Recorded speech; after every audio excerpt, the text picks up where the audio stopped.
5월은 가정의 달이죠. 5월은 가정의 달입니다. 이 5월 가정의 달에 예수 안에서 또 여러분의 가정이 더욱 든든히 서가기를 원하고, 또 서로를 사랑하고 신뢰하고 믿고 배려하면서 또 믿고 의지하면서 더욱 아름다운 가정을 만들어가는 복 있는 그런 가정들이 될 수 있기를 축복합니다.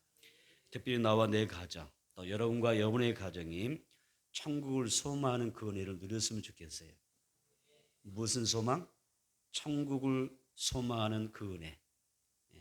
나와 내 집, 여러분의 가정, 자녀들, 모든 배우자들이, 부모 형제가 천국을 소망하며 살아가는 그런 복 있는 그런 은혜를 누리는 그런 축복이 있었으면 좋겠습니다.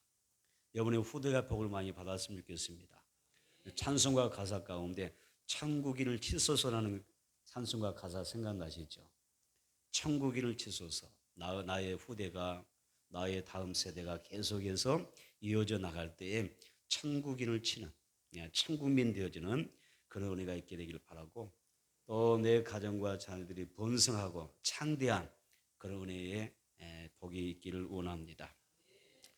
영국에서는 배우자를 선택하는 기준이 있어요. 아마 여러분도 그 배우자를 선택할 때에 나름 어떤 기준이 있었을 거예요. 뭐 소소한 그런 꿈도 있고 소소한 여러 가지 이야기들도 들어봤어요. 들어봤는데 어떤 사람은 멋있어야 된다. 너무 멋있어서 선택하는 경우도 있잖아요. 여러 그 선택하는 기준들이 있는데, 이 영국 사람들은 배우자를 선택할 때 가장 먼저 무엇을 선택했을까요? 무엇을 보고 배우자를 선택할까요? 영국 사람들은 배우자를 선택할 때 그 사람의 신앙을 봅니다. 신앙을 봅니다. 그래서 가장 먼저 살피는 것이 신앙이 어떠하냐. 신앙을 살핀다고 그래요. 그 이유가 뭐냐? 이 가치관이 너무 다른 사람들끼리 만나게 되면, 그렇게 그런 가치관이 다른 사람들이 만나서 살다 보면 뭐가 일어나죠? 충돌이 있잖아요. 의견이 충돌하죠. 어떤 인생의 방향과 목적, 살아가는 그 이유들의 많은 차이가 드러나기 때문에 삶이 일단은 고달퍼져요. 서로 맞춰가는 게 너무 힘들다는 이야기입니다. 그래서 같은 생각을 가지고 또 함께 살아가는 것도 정말 힘든 세상인데, 이 신앙적으로 갈등하면서 산다고 하는 게 얼마나 인생이 고달프겠는가, 얼마나 힘이 들겠는가라고 해서 배우자를 선택할 때 가장 먼저 신앙이 어떠하냐 살펴본다고 그래요. 행복한 부부가 되려면 하나님의 은혜 안에서 함께 예수 믿고 순종하면서 신앙생활 해야 될 줄 믿습니다. 결혼 생활은 마치 2인 삼각경기와 같다 그랬어요. 결혼 생활은 2인 삼각경기와 같다, 이런 말이 있어요. 여러분 달리기 경주에는 그 삼각경기라고 하는 게 있어요. 삼각경기를 아시나요? 그 이름 아시나요? 삼각경기가 있는데, 이 삼각경기는 이런 것입니다. 어떤 거냐면은 두 사람이 한 다리 양쪽 있잖아요. 묶고 함께 달리는 거예요. 두 사람이 2인이 일조가 되어서 다리를 묶고 달리는 거예요. 그 중에 어떤 한 사람이 마음이 급해요. 다른 팀은 막 앞서가는데, 근데 우리가 좀 뒤져지면 어때요? 마음이 급해지거든요. 그러니까 마음이 급해지니까 발걸음이 보폭이 더 넓어지겠죠. 그러겠죠? 보폭도 넓어지게 되고, 또 박자를 하나 둘 맞춰가는데 박자를 놓치게 됩니다. 그러니까 그렇게 막 달리다 보면 보폭이 각자 다르게 되고 박자가 놓치게 되면 거기에서 힘이 약한 사람이 넘어지게 되겠어요. 쓰러지게 됩니다.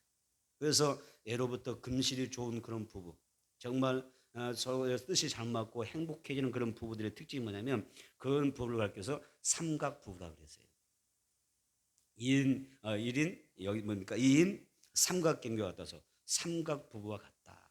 정말 부부가 행복하고 뜻이 맞고 생각하고 갖고 행복하게 사는 그 모습 보면, 야, 삼각 부부 같다, 이렇게 표현합니다. 아직 결혼하지 못한 사람들은 그래서 가장 먼저 우리는 뭘 살펴야 되겠어요? 신앙을 살펴야 됩니다. 내가 영적으로 마지막까지 승리할 수 있겠는가? 나는 믿음의 경주를 이 사람과 함께 살아갈 때 믿음의 경주를 잘 해낼 수 있을까? 여기서 우리가 물론 하나님의 은혜로 된 거지만 자신이 없다면 이 사람을 만나서 함께 살아갈 때에 내 신앙생활에 잘못하면 아웃될 수 있다면, 자녀를 얻고도 남편을 얻고도 아내를 얻고도 내가 영원한 생명을 얻지 못한다면 무슨 소용이 있겠어요? 그래서 먼저 신앙을 살피는 게 중요하다. 이미 이제 엎질러진 물, 이제 엎질러져서 어쩔 수 없이 이제 믿는 사람과 믿지 않는 사람 만났어요. 이런 엎질러진 물로 살아가는 사람들이라면 이제 우리가 다시 꿈을 꿔야 됩니다. 처음부터 내가 잘못했지만 이제부터라도 어떻게 해요?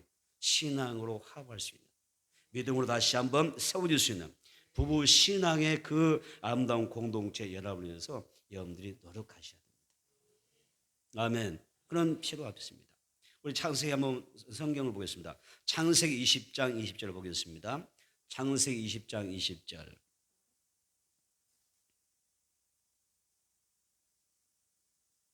창세기 20장 20절 한번 볼까요? 같이 읽어보겠습니다. 시작. 아담이 모든 가축과 공중의 새와 들의 모든 짐승에게 이름을 주니라. 아담이 뭐가 없으므로? 돕는 배필이 없으므로. 밑줄 그세요. 아담에게 뭐가 없어요? 돕는 배필이 없었다. 자, 여기 보게 되면 하나님은 하와를 아담에게 무엇을 주셨어요? 돕는 배필로 주셨어요. 히브리어로 이 돕는 배필을 어떻게 이야기하냐면 에제르 크네 구도라 그래요. 에제르 크네 구도라. 이렇게 그 단어가 뜻이 있어요. 자, 여기서 에제르라는 단어가 이 앞에 나오는 에제르는 어떤 의미냐면 이런 거예요. 하나님의 도움을 언급할 때 에제르라는 단어가, 에제르라고 하는 단어가 사용돼요. 돕는 배필. 아까 뭐라고 했어요? 에제르 크네 구도. 그런데 그 앞에 에제르가 뭐라고요? 하나님이 우리를 도울 때, 도우신다고 할 때 그 도움이라고 하는 게 에제르라는 단어가 사용된단 말이에요. 그래서 부부는 하나님이 이 에제르라고 하는 단어를 부부 사이에 주셨잖아요. 그 부부에 주신 건 뭐냐면 하나님의 도움을 연결하는 배우자가 되는 거예요. 나를 통해서 하나님이 나를 통해서 내 남편을 돕고 싶은 거예요. 하나님 나를 통하여 내 아내를 돕기를 원하는 게 에제르라는 뜻이란 말이에요. 우리는 서로의 신앙을 돕고 또 인생을 돕는 그런 부부가 되어야 됩니다. 이것이 하나님께서 우리에게 부부로 세우신 여러분 분명한 목적이기도 합니다. 우리 부부를 통해서 하나님 나라가 이루어져 가고, 아멘. 하나님의 뜻이 세워져 나가고, 우리 부부를 통해서 주님의 몸된 교회가 더욱 견고하게 건강하게 세워지는 은혜가 있어야 될 줄 믿습니다. 그럴 때 하나님 우리의 가정을 어떻게 하셔요? 더 애지를 하시는 거예요. 도와주시고, 아멘. 세워주시고 복을 내려주실 줄로 믿습니다. 여기 돕는 배필이라는 단어는 아내는 남편에게, 남편은 아내에게 하나님의 도움을 주는 대등한 그런 돕는 자라는 뜻이 있어요. 예. 그래서 에제르는 하나님이 이스라엘 민족을 도우신다, 도우시는 하나님, 이스라엘 민족을 도우시는 하나님, 에제르 하신다라고 사용되는 것이고, 또 우리 곁에서 항상 내 평생 나와 함께 하시면서 동행하시면서 도우시는 분이 있잖아요. 보혜사 성령님 이야기할 때, 보혜사 성령님을 말할 때도 에제르라는 단어가 사용됩니다.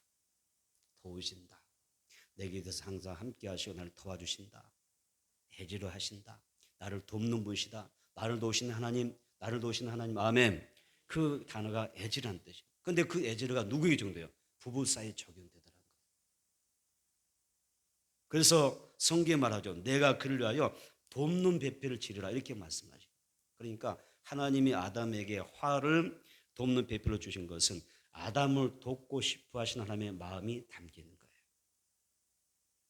하나님이 직접 도와줄 수도 있지만, 그렇죠? 하나님이 나를 직접 도와주실 수도 있지만 하나님이 굳이 돕는 배필로 하와를 세우신 게 뭐예요? 너가 너의 남편을 도와줘라. 그게 내 마음이라는 거죠. 우리는 하나님의 이 돕고자 하는 마음을 향해서 서로 그 부족한 부분들을 돕고 살아가야 됩니다. 그래서 하나님이 여러분들의 가족들, 배우자, 자녀들, 범사를 복내려 주실 줄 믿습니다. 여러분 부부가 살아가면서 서로 으르렁거리면 안 되잖아요. 그런데 살다 보면 으르렁거리는 경우가 많더라고요. 서로 짜증내고 싸우고 언성 높이고 고함치고 불평하고 원망하고 막 다 해요. 여러분 생각해보세요. 으르렁거리며 살면 행복할까요? 하다못해 항아리가 깨지죠. 흥미하지 않나요? 어떤 부분은 싸우면 그냥 보통 뭐 이 사이즈가 달라요. 그래서 막 TV 막 화면을 깨버리고 막 전화기를 집어서 깨뜨려버리고 막 그런 경우도 있더라고요. 사이즈가 달라요. 싸우는 스타일이 달라요. 그런데요, 여러분, 하나님은 이렇게 우리가 일반 이 땅에서도 주어지는 이야기 있잖아요. 웃으면 복이 와요. 부부가 함께 웃으면 복이 와요. 함께 웃으면 행복해져요. 하나님께서 여러분들을 축복해 주세요. 그것이 돕는 배필의 의미인 거예요. 애절을 다는 뜻이에요. 서로 사랑하며 화목하고 웃으며 사는 그런 복 있는 가정이 되기를 축복합니다. 남자는 남자서 강하고 정말 어떤 힘이 있지만은 세심하지 못하고 오히려 부드러움이 여자만 못하잖아요. 우리가 살아보지만은 우리가 아무리 잘하는 것 같아도 여자 아내들은 어때요? 뭘 부족함을 느끼거든요. 왜 좀 더 세밀하게 더 내가 원하는 답을 좀 이렇게 멋지게 좀 해주지 않고, 그렇죠? 항상 해도 뭔가 아쉬운 게 있는 게 여자들의 마음이죠. 그럴 수밖에 없어요. 남자의 구조가 그래요. 원래가 부족합니다. 웃는 사람들은 의미가 있습니다. 여자는 어때요? 여자는 본질상 연약한 그릇이다 그랬어요. 성경에도 연약한 그릇이다 그랬어요. 그러니까 연약하고 부족한 부분이 있기 때문에 남편의 도움을 받아야 되는 거예요. 남편은 아내에게 도움 받아야 되고 아내는 남편의 도움 받아야 돼요. 그래서 서로 부족한 점, 서로 그런 부분들이 있기 때문에 상호 보완해주고 그 부분을 채워주며 살아야 행복할 수 있다는 거예요. 히브리어로 돕는 배필을 뭐라고 그랬습니까? 에제르 크네 구도라고 그랬죠. 여기서 에제르라고 하는 이 단어에는 세 가지 알파벳이 섞여 있어요. 뭐냐면 하나는 아이라는 단어가 있어요. 아이. 그 다음에 자인이라는 단어가 들어있고 하나는 메시라는 단어가 있어요. 이 알파벳 세 개가 섞여 있는 거예요. 이 세 개가 섞여서 에제르가 되는 거거든요. 그러니까 아이는 무슨 뭐냐면 사람의 눈을 뜻해요. 눈. 사람의 눈을 아이라고 그러고 자인이라는 단어는 무기라는 뜻이에요. 무기. 그 다음에 레시가 뭐냐면 마음이라는 뜻이에요. 이스라엘 민족의 단어는 상립문자잖아요. 상립문자인데 이 에제르가 아까 첫째 뭐랬어요? 아인, 그 다음에 자인, 그 다음에 레시라는 단어인데 아인은 사람의 눈을 뜻하고 자인은 무기를 뜻하고 레시는 마음이라고 그랬거든요. 이거 우리가 좀 더 에제르를 이렇게 표현합니다. 어떤 거냐면 이 글이 합쳐져서 이제 어떤 뜻이냐면 돕는다는 뜻이 돼요. 돕는다. 그리고 지킨다는 뜻이에요. 지킨다, 돕는다는 뜻이에요. 그러니까 적어도 나의 배필이라면 내 하나님이 짝 주신 남편이고 하나님 짝 주신 내 아내라고 하면 우리는 어떻게 해야 돼요? 돕는 자가 돼야 되는 거거든요. 도와줘야 되거든요. 뭘 어떻게 돕냐? 내가 눈을 크게 뜨고, 그렇죠? 레시 온 마음을 다하여, 그리고 무기, 기도의 무기로 영적인 무장을 통해서 나의 배우자를 해치려고 하는 악한 세력을 내가 지켜주는 거예요. 아멘. 모든 악과 사탄의 역사로부터 내 남편을 지켜주는, 영혼을 지켜주는 거예요. 여러분이 안 지켜주면, 배우자가 안 지켜주면 그 영혼을 누가 책임져줘요? 내가 감당 못하는 걸 누구에게 부탁하겠어요? 누구에게 여러분 하소연하겠어요? 하나님이 여러분들을 배우자로 만들어 줬는데. 그래서 악한 세로부터 내 남편이 어떤 내 아내가 영적인 시험에 빠지지 않도록 우리가 그 영혼들을 보여주는 게 에제르라는 뜻이란 말이에요. 여러분 아담의 아내 하와가 있잖아요. 에제르에 실패했어요. 돕는 일에 실패했습니다. 오히려 남편을 돕지 못하고요. 오히려 남편을 막 꼬드겨서 선악과 따먹게 하고 하나님의 말씀에 불순종하게 하고 하나님을 대적하게 만들고 사탄의 심에 빠뜨려서 믿음을 잃게 하더니 결국은 에덴 동에서 두 사람 다 쫓겨납니다. 얼마나 안타까운 사연입니까? 오늘 우리들에게 돕는 배필의 사명을 잘 감당해야 될 줄 믿습니다.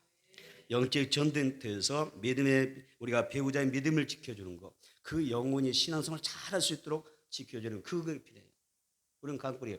여자가 남편의 신앙만 지키는 걸 생각할 수가 있어요. 그렇죠? 보통 기본적으로 그런 생각이 있는 것 같아요. 여자가 남편의 신앙을 지켜주고 세워주는 것만 생각하는데 그렇지 않아요. 남편도 더 좋은 믿음 돼서 아내 신앙을 세워주고 이렇게 세우는 거예요. 서로 도와줘야 되는 거예요. 그래서 우리가 배우자 믿음을 지켜주고 지옥 가지 않도록 그 영혼을 지켜주는 것이 돕는 배필 에제르 크네 그도란 단어가 되는 것입니다. 하나님께 우리의 생사의복이 달려있기 때문에 우리 하나님의 말씀에 순종하면서 부부는 서로의 건강과 행복을 지켜주고 돕는 그런 사명을 잘 감당해야 될 줄 믿습니다. 여러분, 서로의 인격을 세워주고 남편에게도 꿈이 있겠죠. 아내에게도 꿈이 있겠죠. 아내에게도 희망이 있겠죠. 아내에게도 희망이 있겠죠. 그걸 잘 키워주고 말해요. 그리고 신앙성을 잘하도록 이끌어주는 것, 돕는 것이 필요합니다. 하나님께서 하와에게 주신 사명이 무엇이었어요? 돕는 배필의 사명이었습니다. 에제는 다시 한번 너무 이 단어가 중요해요. 에제는 뭐라고 하세요? 큰애 그도. 모르면 유튜브를 보시라. 다 나오니까. 그래서 여러분 이스라엘 사람들이 이스라엘 민족의 결혼식이 있어요. 우리도 결혼식을 하지만 이스라엘 민족의 결혼식에 그 특징이 있어요. 이스라엘 민족의 결혼식 할 때 신부가 신랑 주변을 7바퀴를 돌아요. 7바퀴 도는 그 행위가 있어요. 결혼식 예식장에서 7바퀴 신랑을 뺑뺑 돌아요. 성경에서 7바퀴, 7이 뭡니까? 완전 숫자잖아요. 그런데 신부가 결혼식장에서 신랑의 주변을 7바퀴 뺑뺑 도는 이유가 있었습니다. 그것은 내가 평생 이 사람과 살아갈 때 내가 이 남편을 돕겠습니다. 그리고 내가 이 남편을 영혼을 내가 신앙을 잘 지켜 세워가겠습니다 라고 하는 무언의 행동이었던 것입니다. 사랑하는 여러분은 남편을 어떻게 돕고 있습니까? 남편을 어떻게 세워주고 계세요? 나는 아내로서 돕는 배필로서 그 사명 다 하고 계십니까? 아내는 특별히 남편이 신앙생활을 잘할 수 있도록 적극 여러분들이 밀어주고 세워주는 게 중요한 거예요. 이것이 아내 된 여러분들에게 주시는 하나님의 마음입니다. 이 마음이 오늘 여러분들에게 부어지기를 축복합니다. 남편도 마찬가지입니다. 연약한 아내를 잘 도와주셔야 돼요. 떨어지면 깨질수라 여러분들이 아끼고 보살피셔야 돼요. 나보다 힘이 좀 약하다고 해서 무시하면 안 돼요. 인격을 무시하면 안 돼요. 자존심을 무너뜨리면 안 돼요. 아멘. 자존감을 무너뜨리지 마세요. 동등한 자격이에요. 그래서 내가 남자는 그래도 여자보다 힘이 많으니까 할 수만 있으면 내가 무거운 거 다 해야 돼요. 잘해야 돼요. 어떤 사람 보면 남편들이 좀 야박한 사람들이 있어요. 무거운 거 안 들려고 여자면 다 시키는 사람도 있잖아요. 아이고 허리야 허리 아파서 못하니까 당신 이거 그런 거 하지 마세요. 뻔한 소 쓰지 마세요. 아내가 모르겠어 다 알면서도 하는 거예요. 어쩔 수 없으니까. 아내가 당신을 만나서 행복했다고 내가 다시 그럼 우리는 그걸 믿지 않지만 다시 내가 만난다 할지라도 나는 당신 다시 만날 거라고 결혼할 거라고 이렇게 얘기하는데 평생 원수 두 분 다시 만난가 봐라. 이렇게 나가버리면 안 된다는 이야기. 어서 빨리 끝났으면 좋겠다. 어서 빨리 헤어졌으면 좋겠다. 다 끝난 거 인생 끝난 거예요. 나이 지긋한 부부의 대화를 들은 적이 있어요. 같이 나이 지긋한 부부를 만나서 대화한 적이 있어요. 어떤 대화냐면 그 아내가 말을 합니다. 우리 남편은 평생 지금까지 살아오면서 형광등 부린다는데 단 한 번도 형광등 촉을 바꾸지 않았다. 벽에 못을 박아드는데 한 번도 벽에 못질 한번 해주지 않더래요. 그래서 내가 형광등 다 갈았고요. 내가 벽에 뭐 다 바꿔 살았어요. 그런 이야기 하더라고요. 저는 그 이야기 들으면서 세상에 이런 사람도 있나? 이런 거. 세상에 이런 사람도 있네. 아직 이 시대에 지금 이런 사람 있나? 뭐 간이 나와도 한참 나오지 않습니까? 밖으로. 아내한테 쫓김 받으면 갈 데 없습니다. 지금이야 힘 있을 때는 큰 소리 치지만 나이 들어보세요. 점점 힘은 다 빠지고요. 아이들도 다 엄마밖에 모르고요. 네? 젊을 때 힘 말이지. 이 아내 말씀에 이런 게 있어요. 남편을 의지하며 정말 나는 살고 싶었어요. 그런데 내가 살아오면서 그럴 수 없었다는, 남편이 나에게 그렇게 해주지 않았다고 하는 그런 서운함이 담겨 있더라고요. 직접 들은 이야기예요. 여러분 어떻습니까? 아내의 그 연약함을 늘 도와주는 사람, 늘 배려하고 세심하게 살펴서 아내가 좀 편안하게 인생을 좀 행복하게 살 수 있도록 돕는 그런 삶을 살고 있는가? 내 아내의 마음을 편안하게 해주는 남자, 아내가 나를 내 어깨를 기댈 수 있는, 의지할 수 있는 그런 남자가 되고 있는가 생각해 보자는 거예요. 서로 돕는 에제르 큰의 구도가 되는 것입니다. 이것은 어디서부터 나오니까 하나님을 경외하는 가정에서 나오는 거예요. 왜? 이것 에제르는 하나님의 우리 인간을 돕고자 하는, 내 가정을 돕고자 하는 그 마음이기 때문에 행복하려면 함께 예수 믿어야 돼요. 행복하려면 함께 예수 믿고 성령 받고 거듭나고 중생하고 하면 변화되어 살아가는 그런 가정이 돼야 돼요. 예수 잘 믿으면 가정이 행복할 수밖에 없어요. 예수 믿지만 행복하지 못한 것은 뭐냐면 우리가 지금 믿음 생활을 제대로 못하고 있는 거예요. 여러분, 우리 부부가 하나님을 잘 섬기고 또 살아가기를 원합니다. 그러면 행복한 부부가 되고 행복한 가정이 될 줄은 믿습니다. 두 번째는 예수님은 우리를 장차 천국으로 인도하십니다. 요한복음 14장 보겠습니다. 요한복음 14장 2절로 3절입니다. 요한복음 14장 2절로 3절. 요한복음입니다. 요한복음 14장 2절로 3절. 시작. 내 아버지 집에 거할 것이 많도다. 그렇지 않으면 너에게 일렀으리라. 내가 너희를 위하여 거처를 예비하러 가노니 가서 너희를 위하여 거처를 예비하면 내가 다시 와서 너희를 내게로 영접하여 나 있는 곳에 너희도 있게 하리라. 아멘. 자, 2절 끝부분에 밑줄으세요. 내가 너희를 위하여 거처를 예비하러 가노니. 예수님 말씀하시죠. 내가 너희를 위하여 거처를 예비하러 가노니. 자, 예비하고 나면 3절 끝부분에 중간부터 밑줄습니다. 내가 다시 와서 너희를 내게로 영접하여 나 있는 곳에 너희도 있게 하리라. 아멘. 자, 예수님은 거처를 예비하러 가신다고 썼어요. 거처는 헬라어로 뭐냐면 토포스라 그래요. 토포스가 무슨 말이냐면 하나님의 나라를 뜻하는 거예요. 천국을 의미하는 것입니다. 그러니까 하나님 예수님이 나를 위하여, 예수님 부활 승천하셨잖아요. 하늘에 올라가시면서 하셨던 말씀, 내가 다시 올 텐데 내가 하나님 보좌 우편에 오르는 이유가 뭐냐? 너희가 거할 수 있는 영원한 천국을 마련하러 가는 거예요. 물론 천국이 이미 존재하지만 너희가 거처할 수 있는 그런 곳을 마련하기 위하여 내가 먼저 가겠다.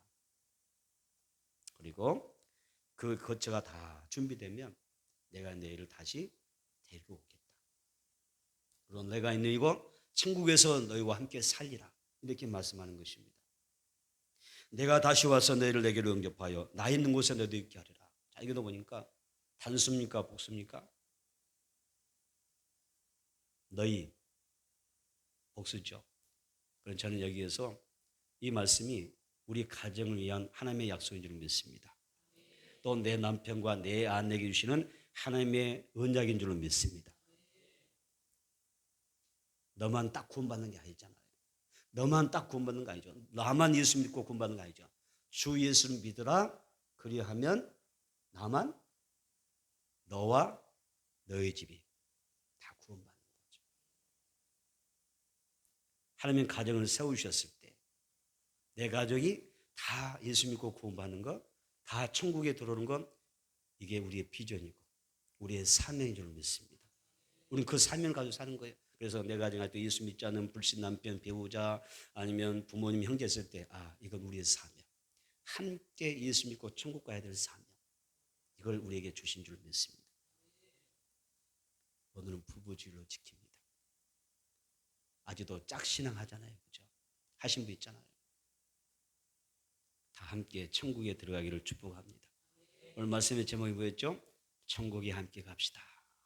따라서 다 천국에 함께 갑시다. 누구와? 배우자의 손을 잡고 가자니까요. 나만 달랑 가지 말고 좀 데리고 가자고. 그러려면 어떻게 해야 돼요? 먼저 교회부터 데리고 나와야 되죠. 맞습니까? 먼저 예수 믿게 해야 되죠. 먼저 교회를 나오게 해야죠. 만들어야죠. 그래야 함께 천국 갈 수 있는 거죠. 요한복음 14장 6절에 예수께서 이르시되 내가 곧 길이요 진리요 생명이니 나로 말미암지 않고는 아버지께 올 자가 없다고 그랬어요. 어느 선교사가 아프리카에 선교를 갔는데 원주민의 안내를 받으면서 이제 다른 마을로 가게 방문하게 됩니다. 근데 그 밀림지가 어때요? 엄청난 그 우거진 나무들 뭐 숲이 있잖아요. 어디 뭐 곤충이나 뱀, 독성 있는 그런 것들 많잖아요. 원주민 앞에 가면서 어때요? 막 칼로 긴 칼로 돼요. 탁탁 치면서 가잖아. 앞을 치면서 길을 만들면 가잖아요. 한참 가는데 가도 끝이 없는 거예요. 이 원주민 안내자가 막 길을 만들며 가는데 한참 가도 그 끝이 안 보이는 거예요. 그래서 이제 선교사 급해진 거예요. 마음이 막 불안해지고 급해진 거예요. 언제쯤이면 우리가 거기 가느냐, 제대로 지금 이 길이 맞기는 맞느냐라고 물었습니다.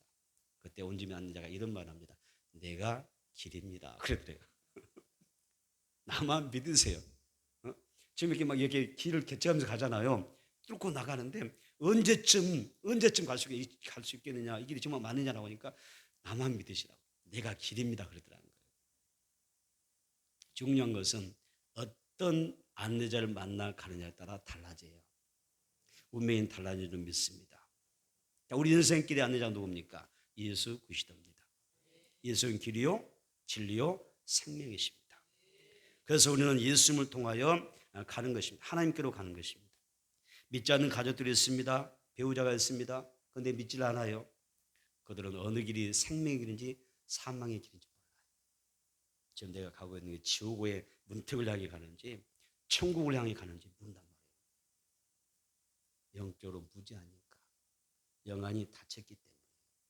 그래서 참된 인생의 길을 찾지 못하고 만약 그 길을 계속 쭉 가다 보면 누군가가 길을 온전히 안내해 주지 못하면 그 사람은 패망의 길로 갈 것입니다. 그리고 지옥으로 들어갈 것입니다. 에레미야 10장 23절에 여호와여 내가 알거니와 사람의 길이 자신에게 있지 아니하니 걸음을 지도함이 걷는 자에게 있지 아니하나이다 그랬어요. 우리는 스스로 내 인생의 길을 가는 것이 아닙니다. 보혜사 성령이 동행하십니다. 우리 인생 길을 지도하시는 하나님의 인도를 따라 살아야 됩니다. 에레미야 6장 16절에 여호와께서 이와 같이 말씀하시되 너희는 길에 서서 보며 옛적 길 곧 선한 길이 어딘지 알아보고 그리로 가라. 너희 심령이 평강을 얻으리라 하나 그들의 대답이 뭐냐? 우리는 그리로 가지 않겠노라 하였으며 라는 말씀이세요. 그래서 옛적 길 선한 길은요 인생길의 안내서를 말합니다. 성경 말씀입니다. 성경이 우리의 안내서잖아요. 열심히 우리가 하나님의 말씀을 상고하고 듣고 배워서 선한 길을 알아보고 그를 행하면 평강을 얻는다 그랬어요. 평강을 얻으리라. 말씀 붙잡고 네가 나아가면 평강의 복 주겠다. 너의 인생이 평강의 복을 누릴 거야. 그런데 성경 뭐라 합니까? 하지만 하나님께 말씀하셨음에도 불구하고 하지만 어때요? 많은 사람이 이 길을 거부했다. 우리는 그 길 가지 않을래요. 그러더라는 거예요. 이런 사람이 있어요, 없어요, 집에가? 나 안 가요. 함께 예수 믿고 천국 가세요. 나 가기 싫어. 나 열심히 예수 믿고 천국 가. 난 지옥 갈게. 이런 사람도 있어요. 실제로 나 지옥 가는 사람 있어요. 너 천국 가면 난 지옥 갈게. 잘 가. 빠빠이. 뭐 이런. 근데요, 지옥을 몰라서 그래. 지옥이 얼마나 고통스러운지, 지옥이 얼마나 참혹한 것인지 몰라서 그래. 한번 맛을 봐야 알아. 그런 말은 나오나. 사도행전 4장 12절에 다른 이로서는 구원을 받을 수 없나니 천하 사람 중에 구원을 받을 만한 다른 이름을 우리에게 주신 일이 없다 하셨어요. 예수님만이 하나님께로 가는 유일한 길인 줄을 믿습니다. 천국 가는 길인 줄을 믿습니다. 이 사실을 믿지 않는 가족들에게 알려드릴 줄 믿습니다. 모든 사람은 삶의 문제와 여러 가지 의문을 가지고 있는 질문들이 있습니다. 이 세상이 어떻게 생겨났을까요?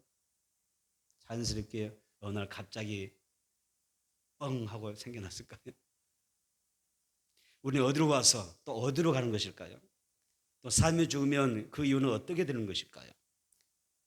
과연 천국과 지옥은 있나요? 여러분들 어떻게 생각하세요? 천국과 지옥이 과연 있을까요? 우리는 한 번 죽으면 끝이라 생각하는데 예수님 재림할 때 다시 내가 부활의 몸으로 다시 부활할 수 있을까요? 우리는 살아가면서 수많은 질문이 있어요. 신앙적인 질문도 있어요. 이 모든 인생의 신앙의 질문이 예수만에 있습니다. 예수님이 진리이시기 때문에. 그래서 예수를 만나면 인생의 모든 답이 여러분 해답이 있는 거예요. 그리고 내 삶의 모든 문제가 풀어지고 열리게 될 줄로 믿습니다. 또 한 가지 예수님은 우리의 뭐가 되신다 하셨어요? 생명이라 하셨어요. 육신의 생명 우리가 부모로부터 물려받아요. 영적인 생명은 예수님 통해서 얻는 것입니다. 육신의 생명은 강건하면 70년 80년을 살고 더 살면 건강해서 무병장수하면 100년 안팎의 삶을 살 뿐이에요. 우리의 인생의 날 개수가 이미 다 있어요. 앞으로 내가 얼마 좀 더 살겠다. 100년 잡고 생각해보세요. 얼마나 더 살 것 같아요. 영적인 생명, 영생은 어떻게 누립니까? 예수를 영접함으로 얻는 것입니다. 요한일서 5장 11절 12절에 또 증거를 이것이니 하나님이 우리에게 영생을 주신 것과 이 생명이 그의 아들 예수 안에 있는 것이라고 말씀하십니다. 예수님을 영접하고 구주로 모시면 영생을 얻습니다. 그러나 구원자신 예수님을 믿지 않으면 그 누구도 여러분 천국에 갈 수가 없어요. 영생을 얻지 못합니다. 예수 우리를 장차 천국에 인도하십니다. 이 놀라운 구원의 은혜가 내 가정 안에 넘쳐나기를 축복합니다. 세 번째, 우리 인생에서 절대 실수해서는 안 되는 중요한 사안이 있습니다. 그게 뭐죠? 내 인생에 정말 언젠가 올 텐데, 나의 배우자에게도 올 텐데, 부모 형제도 올 텐데, 정말 올 텐데 천국에 들어갈 길을 절대 놓쳐서는 안 됩니다. 이 세상에서 성공하고 무병장수하고 부귀영화를 누리며 사는 것도 좋겠지만은 죽은 후에 천국에 들어가는 것이 더 중요한 줄로 믿습니다. 그래서 우리는 천국에 꼭 들어가야 돼요. 아멘. 왜? 천국과 지옥이 실제로 존재하기 때문에. 살면 살다 죽으면 모든 것이 끝난다는 사람이 있어요. 한 줌의 채로 끝나버립니다. 소멸되는 것으로 이야기하는 사람이 있습니다. 그런데 성경 보니까 모든 영혼은 절대 소멸하지 않습니다. 하나님 앞에 서서 심판을 받게 됩니다. 각각 선악과는 심은 대로 행한 대로 거기에서 받게 됩니다. 육으로 심는 자는 육으로 걷습니다. 또 영으로 심는 자는 영으로 받는 것입니다. 또한 예수 믿는 사람, 죄용서 받아 제사함 받은 사람은 천국에 들어가게 되고요. 예수를 믿지 않고 그렇게도 반다고 믿지 않고 죄용서함 받지 못했던 그 사람은 어디 갑니까? 사후에는 지옥에 떨어집니다. 아무도 그 누구도 하나님의 심판을 피할 수가 없어요. 지옥은 불못으로서 상상할 수 없을 만큼 고통스럽고 참혹한 곳입니다. 누군 일단 이 지옥에 떨어지게 되면요, 영원히 그곳에서 고통 가운데 살아갑니다. 따라서 죽어서 어디로 들어가냐는 문제는 내 인생의 가장 중요한 문제. 내일 어떻게 더 많이 돈 벌까? 어떻게 하면 성공할 수 있을까? 이것보다도 어떻게 하면 성공할 수 있을까? 어떻게 하면 내 자녀이 더 좋은 대학 가고 더 출세할 수 있을까? 이것보다 더 중요한 게 뭐예요? 사후의 내용입니다. 히브리서 9장 27절에 한 번 주는 것은 삶에게 정해진 것이고 그 후에는 심판이 있다고 말씀하십니다. 요한계시록 20장 14절 15절에 사망과 음부도 불못에 던져지니 이것은 둘째 사망 곧 불못이라. 누구든지 생명책에 기록되지 못한 사람은, 예수를 믿지 않는 사람은 불못에 지옥에 던지라 하셨습니다. 예수님은 마태복음 19장 6절에서 그러므로 하나님이 짝지어 주신 것을 삶에 나누지 못하리라 이렇게 말씀하십니다. 저는 이 말씀을 좀 더 깊게 보면 이렇다고 생각해요. 이 말씀을 좀 더 깊게 보면 배우자의 영혼을 구원하는 문제에 대하여 남편에게 아내에게 각각 주어진 사명이 있다는 것입니다. 부부는 함께 가야 될 짝꿍입니다. 함께 걸어가야 될 짝꿍이에요. 우리 인생에 함께 길을 걸어가는 짝꿍이죠. 어디 앞에가 내 짝꿍 있나요? 짝꿍이 있어서 행복합니다. 또 없는 분들은 하나님 분발하셔야 될 줄 믿고, 예. 믿음 생활도 짝꿍이 돼야 좋아요. 짝꿍 같은 믿음 좋습니다. 기도 생활, 전도 생활, 봉사 생활도 짝꿍이 돼야 돼요. 뜻이 맞고 마음이 통하면 얼마나 행복해요. 신앙생활이 너무 기쁘잖아요. 근데 신앙생활도 뜻이 안 맞으면 짝꿍 되지 못하면 얼마나 불편한지, 얼마나 충돌한지, 먹이니 다니면 얼마나 괴로운지 몰라요. 여러분, 배우자의 신앙을 한번 돌아보십시오. 가정의 달에 여러분의 배우자의 영혼을 한번 돌아보십시오. 그리고 그 믿음 세워주십시오. 가끔 서로의 관계를 잘못된 만남으로 여기면서 부부관계에 회의적인 사람들이 많습니다. 내가 결혼을 잘못한 것은 아닌가? 또 후회하는 그런 마음을 가진 사람도 많습니다. 그럴 때마다 하나님 내게 짝 주신 삶이라고 하는 것을 믿어야 됩니다. 서로에 대한 하나님의 사명을 찾으면서 기도하고 또 하나님이 주신 짝이니까 기도의 사명을 주셨으니까 감사하면서 감당해야 됩니다. 예수는 내가 너를 위하여 촌스를 예비하러 가노니 가서 너를 위하여 촌스를 예비하면 내가 다시 와서 너를 내게로 영접하여 나 있는 곳에 너희도 있게 하리라 말씀하십니다. 여러분은 가족을 위한 진지한 사랑이 뭐라고 생각하세요? 내 가족을 어떻게 살면 좋을까요? 예수 믿고 천국에 가서 영원히 행복하게 사는 것이 최고의 사랑인 줄 믿습니다. 이 땅에서 부부로 만나 함께 사는 것만큼 여러분 보통이 아니잖아요. 정말 소중한 인연이지 않습니까? 우리 평생에 가장 소중한 만남, 특별한 인연을 통해서 부부로 만나게 하신 것입니다. 오늘 여러분의 가정에 천대문이 활짝 열려서 예수 믿지 않는 배우자가 예수 믿고 구원받아서 천국에 함께 들어가기를 축복합니다. 말씀을 정리하겠습니다. 여러분의 가정이 하나님이 사랑하시고 기뻐하시는 그런 가정이 되면 좋겠어요. 성경 말씀합니다. 여호와께서 집을 세우지 아니하시면 세우는 자의 수고가 헛되다라고 말씀하십니다. 우리의 노력만으로 다시 말하면 여러분 어때요? 행복일 수 없다. 가정을 세울 수 없다는 뜻입니다. 하나님의 가정을 세우셔야 됩니다. 그래야 가정이 행복할 수가 있습니다. 하나님의 가정을 세워주시면 여러분의 가정, 자녀들이 다 잘 될 줄로 믿습니다. 오늘 여러분들에게 하나의 권면을 드립니다. 남편으로서 아내로서 서로의 신앙을 세워주는 그런 법으로 살아가는 것입니다. 그것이 돈론 배필 에즈르 크네이 고도라는 단어입니다. 이 땅에서 검은 머리 팥불이 되도록 오늘 우리가 무병하고 장수하며 해로하는 것도 큰 축복이죠. 그렇게 돼야 됩니다. 그런데 예수 안에서 믿음의 가정 이루어 행복하게 살아가되 함께 예수 믿다가 천국과 지옥이라는 갈림길에서 서로 나눠져 버린다면 안 되잖아요. 나눠지지 말고 그리고 함께 저 천국에도 들어갈 수 있는 그런 복 있는 부부가 되면 좋겠습니다. 행복한 부부가 되기를 축복합니다.